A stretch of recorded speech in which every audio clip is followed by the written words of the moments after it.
Bonjour à tous. Je voulais vous parler de Brocéliande. Vous savez peut-être que Brocéliande est une forêt en Bretagne qui a perdu aujourd'hui quand même un peu de ses forêts, parce qu'il y a beaucoup de terres cultivées. Il y a aussi des espaces qu'on ne peut pas accéder et un peu d'urbanisation. Donc la forêt, ou les forêts de Brocéliande, parce que en fait c'est assez réparti, n'est pas aussi fournie que la forêt d'antan.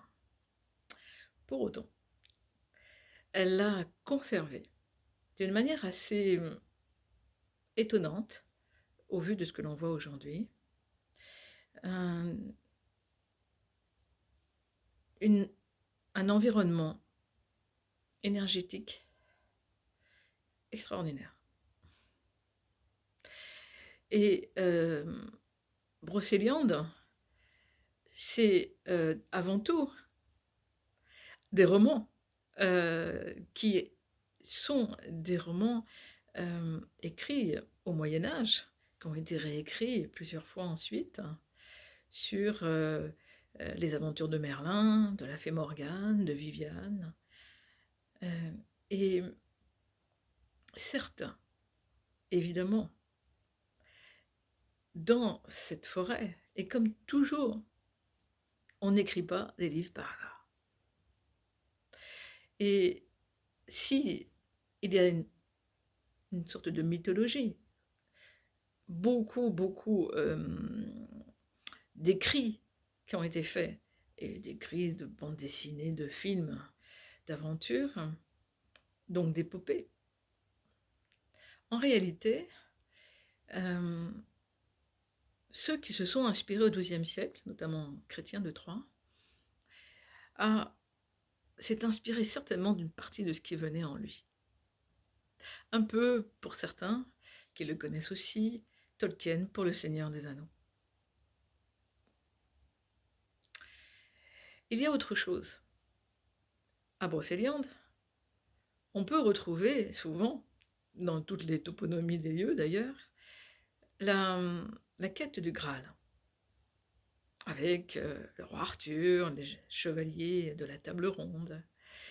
Et en réalité, le Graal n'appartient pas du tout à l'histoire de Brocéliande, mais à l'histoire d'Avalon, en Angleterre, vers Glastonbury. Alors c'est extrêmement intéressant, parce que quand on va à Brocéliande, je peux vous assurer qu'on a aussi cette connexion avec cette recherche de quête de sens, qui est la quête du Graal, et aussi cette énergie de magique d'Avalon.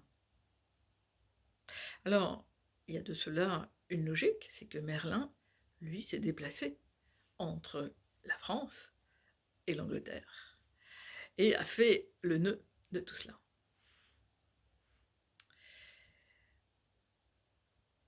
Pour revenir à ce que l'on peut vivre aujourd'hui à Brocéliande, eh bien, évidemment, cela va se vivre en fonction de ce que nous sommes prêts à accueillir, et aussi d'un certain nombre de préparation à l'intérieur de nous, ou d'accompagnement par des personnes qui peuvent nous y aider. Car on ne rentre pas dans ces espaces sans autorisation. On ne rentre pas dans ces espaces sans avoir certaines initiations qui permettent de contacter les gardiens, d'avoir les autorisations pour ouvrir un certain nombre de protections ou un certain nombre simplement de portails. Et je dirais, tant mieux. Bien sûr, vous pouvez aller vous promener à Brocéliande comme tout le monde. Et il y a de très nombreux promeneurs, je peux vous dire, même en ce moment où il y a pas, on n'est pas du tout dans une période très fréquentée. Mais cela n'est pas la même chose. Tout comme si vous allez vous promener dans un endroit auprès de chez vous pour rencontrer les êtres de la nature, vous pouvez vous promener dans une allée et ne rien voir, et puis vous pouvez tout simplement ouvrir le cœur et recevoir. Ce qui fait pour moi la richesse de Brocéliande dans ce que j'ai pu contacter, hein. Je ne suis pas restée suffisamment longtemps pour pouvoir avoir une vraie vision de Brocéliande. Mais je voulais quand même vous faire part, de ce que j'ai pu vivre. Aussi parce que, cela est un des éléments, qui permet aussi de partager, de transmettre, ce que, nous pouvons, parfois, vivre par nous-mêmes. Il y a d'abord cette église, qui est aux portes de Brocéliande, dans un village qui s'appelle Treorirantok, qui, heu, est une église pour la quête du Graal. Alors ce qui est assez extraordinaire, c'est que cette église, elle a été bâtie par un abbé. L'abbé de l'église, qui l'a bâtie sur plusieurs années. Et lui, enfin, certainement psychologue, mais aussi très probablement très inspiré, a réuni le christianisme et toutes les mythologies autour de la quête du Graal. Ce qui fait de cette église, l'église du Graal. Alors, évidemment, si vous allez à Brocéliande, c'est incontournable. Pour moi, c'est mieux de démarrer par là, mais vous pouvez toujours le faire dans un autre sens. Ce que je peux vous dire, c'est que à peine on arrive à Brocéliande, mais là je parle au moins 15 minutes avant de pouvoir arriver au premier village. Pour moi, il y a déjà des connexions avec tous les environnements, tous les gardiens et les esprits de Brocéliande, car il y a un esprit de la forêt de Brocéliande. Pour moi, ça se caractérise toujours physiquement, sans que bien sûr je le demande, par des bâillements très forts, par une prise à l'intérieur de moi comme si voilà, je suis reliée, connectée et ça s'ouvre et ça s'ouvre et ça s'ouvre. Ce qui fait que tant que ça s'ouvre, et tant qu'il y a des connexions nouvelles sur différents plans, bah, voilà, mon corps s'active et mon être, se relie à tout cela. Et je peux vous dire que bon, beaucoup de lieux sacrés, c'est comme ça, à partir du moment et en plus, à partir du moment où ils savent que je viens, c'est-à-dire, il y a une sorte d'être attendu. Alors c'est pas moi, c'est vrai pour tout le monde, c'est vrai pour tous ceux qui sont en quête de vérité. Et et là, ça m'a beaucoup touchée parce que c'était vraiment puissant, vraiment, très proche, de moi et là, j'ai bien senti que je revenais en partie à la maison. C'est-à-dire que j'avais déjà bien connu ce lieu-là.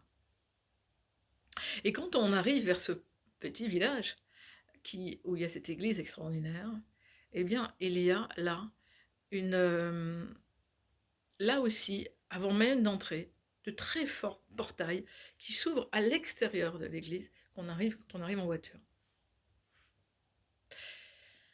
Et quand on arrive à pied autour de cette église, alors nous on est arrivés par un certain accès, parce qu'il y a possibilité d'accéder de l'autre côté, et il y avait de très fortes protections. Mais vraiment, pouf, avec non seulement des gardiens et des portails, mais aussi des connexions. Enfin moi, avec mon ami, heu, ce qui se vivait, c'est qu'on se reconnectait à nos mémoires reliées au lieu. Alors pas forcément l'église, mais Brocéliande. C'était très net. Elle comme moi, c'était une reconnexion sur différents plans de ce qui se vivait pour nous à d'autres époques. Mais sans aller chercher plus loin, qu'est-ce que c'est que cette mémoire, pourquoi on l'a eue, et cetera. Non, non, reconnexion. Et reconnexion, donc, c'est aussi de reconnaissance de qui on est.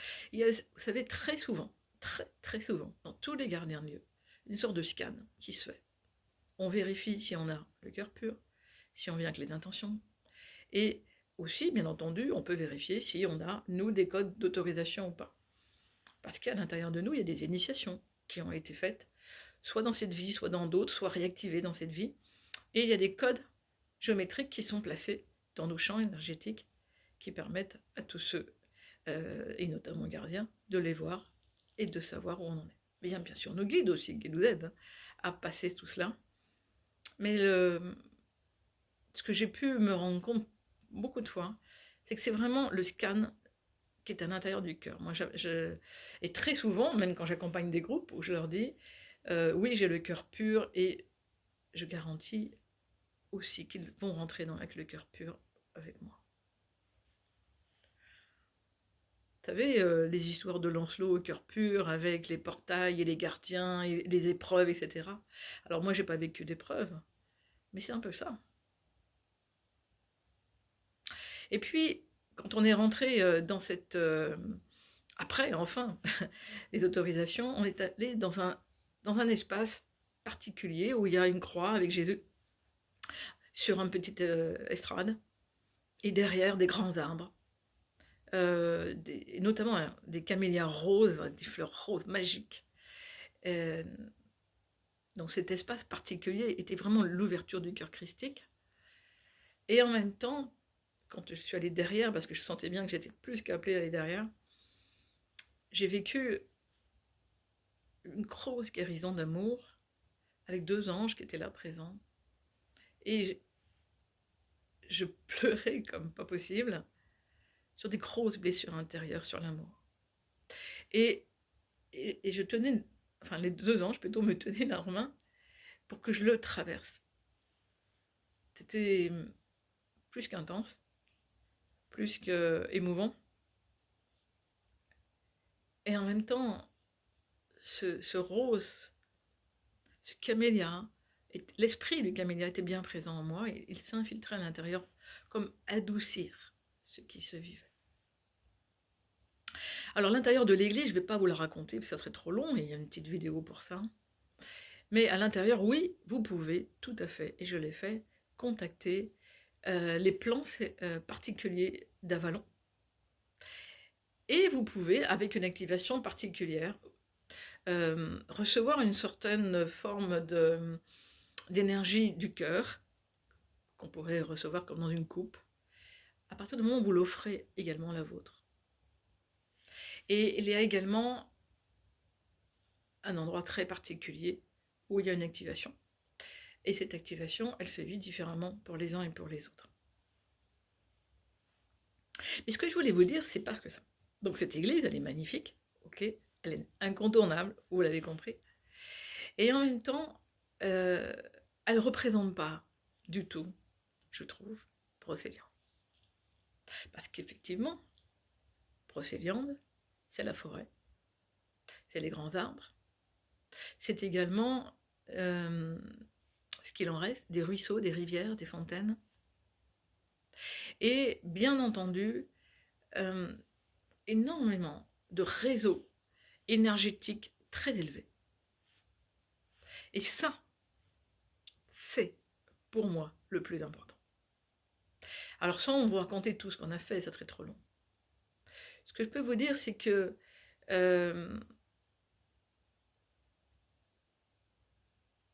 au moment où on est parti du tombeau de Merlin. Le tombeau de Merlin est une pierre qui n'est évidemment pas un tombeau de Merlin, mais dans lequel, je peux vous dire, l'espace sacré tout autour était dédié à Merlin. Il était bien présent dans son énergie, dans les énergies reliées à lui. Donc on a fait, nous, une sorte de guérison spirituelle et en même temps un rituel contre la pierre avec la fée Morgane, qui nous a aidés avec beaucoup de transformations à l'intérieur du féminin, à l'intérieur de nous, certainement ce qu'on avait nous aussi besoin, et qui était très intense, qu'on a activé également avec le tambour. Mais là, il pourrait y avoir dans cet espace-là, clairement, bien d'autres choses qui peuvent se vivre. Ça, j'en suis archi convaincue, pour avoir vécu plein de choses dans de nombreux lieux. Et en allant après vers la fontaine de Jouvence, qui se trouve pas si loin que ça, il s'est vraiment passé quelque chose d'assez étonnant. Vous savez, ce printemps, c'est la Renaissance. Et dans la Renaissance, il y a aussi cette notion de grossesse intérieure et de renaissance. C'est exactement ce que j'ai vécu. Alors, il y avait des genêts, je sais pas, des genêts jaunes magiques qui étaient tout autour de ces allées. Et ces genêts, pour ceux qui le savent, c'est le genêt, ont cette énergie de la Renaissance, ils le portent en. Et plus j'avançais tranquillement, en marchant, hein, plus cet esprit du genêt venait à l'intérieur de moi. Et je portais une nouvelle naissance. Et vraiment, je sentais le ventre qui grandissait, très longtemps. Et ça peut paraître étonnant, parce que même moi, alors en fait, c'était de plus en plus. Alors, évidemment, ça faisait écho en moi à une grosse blessure par rapport à des accouchements que j'ai vécus. Et certainement, si c'était là, c'était aussi pour que je les traverse. Mais tout de même, c'était quand même assez étonnant. Et mon amie à côté de moi, qui a en plus une ouverture du troisième œil particulière, elle voyait très bien tout ce qui se vivait. Elle me dit: «Tu perds les os». Et effectivement, il y a eu un moment donné qui était très différent, où ça lâchait, quoi. Mais je n'ai pas mis au monde un autre enfant. C'est moi, clairement, qui me suis mis au monde. Et sur le même chemin, peu de temps après, mon amie, elle, traînait des boulets, des boulets, des boulets, des boulets, beaucoup de boulets. Euh, donc elle a vécu, elle, ce qu'elle vivait et ce qu'elle avait besoin de vivre. Sur le même sentier, rien. On n'a rien fait d'autre que d'avancer.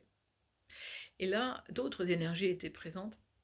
Et là, pour le coup, arrivé au bout d'un moment, on me dit: «J'en peux plus», elle arrêtait pas de pleurer, la pauvre, parce que c'était vraiment fort, lourd, tout ce qu'elle portait. Et là, j'ai utilisé le tambour pour dégager un peu, pour l'alléger. Et en même temps, en avançant plus loin, on est arrivé enfin à la rivière. Alors, rivière, plutôt on va dire un ruisseau, et qui tout de suite, au niveau des énergies de l'eau, a nettoyé tout le monde, nous a allégé tout de suite. En fait, c'était un chemin pour arriver justement à un nettoyage, à une harmonisation avec l'eau.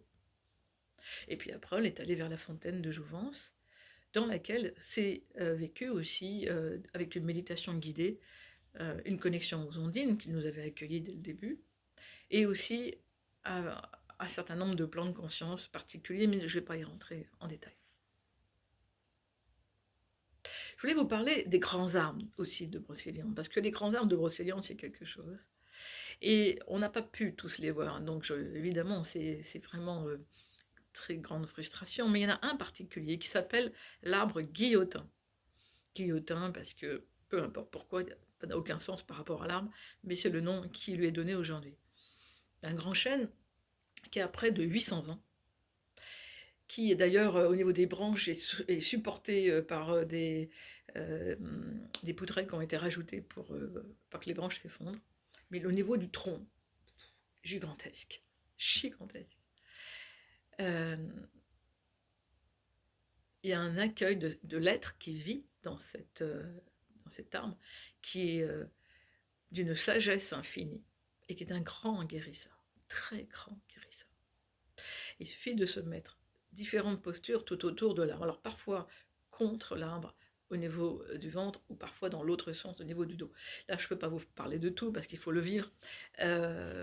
Mais ce que je peux vous dire, c'est ce qu'on a vécu à deux très différemment parce qu'on n'avait pas la même chose à vivre. C'est un nettoyage très profond. Pour certaines, un très très fort nettoyage karmique. Pour d'autres, par exemple pour moi, une connexion différente au niveau de mon canal de médiumnité, avec des sons différents réaccordés.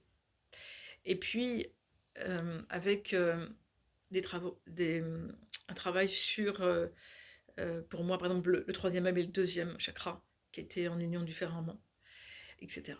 Et puis, pour terminer, c'est une union dans laquelle on n'a plus envie de partir. Donc, vous le voyez, je sais qu'il n'y a pas qu'à Brocéliande qu'on peut vivre ça. Mais c'est quand même un lieu de ressources majeures. Et puis pour terminer, et sans rentrer trop long, parce que je sais que cette vidéo était un peu longue, ce que je peux vous dire, et je sens qu'on les appelle, je sens qu'on cherche. On voulait aller vers la fontaine de Barenton. Cette fontaine de Barenton, on ne l'a jamais vue. Tout simplement. Parce qu'en avançant dans l'allée, parce qu'il y a un certain chemin pour y aller, il y a des cités de cristal qui se sont manifestées sous terre. Qu'il a fallu, pour moi en tout cas, me relier et faire un certain travail sur le lieu, ce que je fais quand on me le demande. Et du coup, un contact avec les intraterrestres qui nous ont permis d'ouvrir davantage le cœur de cristal, et en même temps, pour moi, qui était déjà très relié au cristal, de porter davantage en moi les cités de cristal. Et plus loin, mais vraiment pas loin, une pyramide de lumière très forte. Et alors, comme je vous le dis, moi je ressens très fortement les choses et mon ami les voyait. Donc on a tout de suite compris qu'il fallait qu'on aille dans, cette pyramide. En fait, c'est une pyramide qui a été créée par les galactiques qui étaient au-dessus et même qui sont posés plus loin. Et là, on a vécu une transformation, un cadeau, dans lequel on ne pouvait plus bouger, hein. Il fallait bien sûr attendre que les énergies présentes, qui nous étaient offertes, fassent leur œuvre. J'ai d'ailleurs noté, mais alors partout où je vais, pas seulement pour moi, hein, je parle bien pour tout le monde, que les galactiques sont de plus en plus présents pour nous aider, sans qu'on les appelle. Parce que ça m'arrive d'appeler les galactiques, mais là non. Là non. Donc, on est vraiment dans une ère nouvelle, et ces connexions sont bien présentes. Alors si vous allez à Brocéliande, prenez le temps d'aller même dans les allées, mais aussi d'ouvrir les portails avec le cœur, d'ouvrir en conscience ce qui peut être offert. Et vous verrez peut-être l'esprit de Brocéliande, l'esprit de la forêt, qui est un grand cerf, majestueux, et qui est omniprésent pour nous accompagner.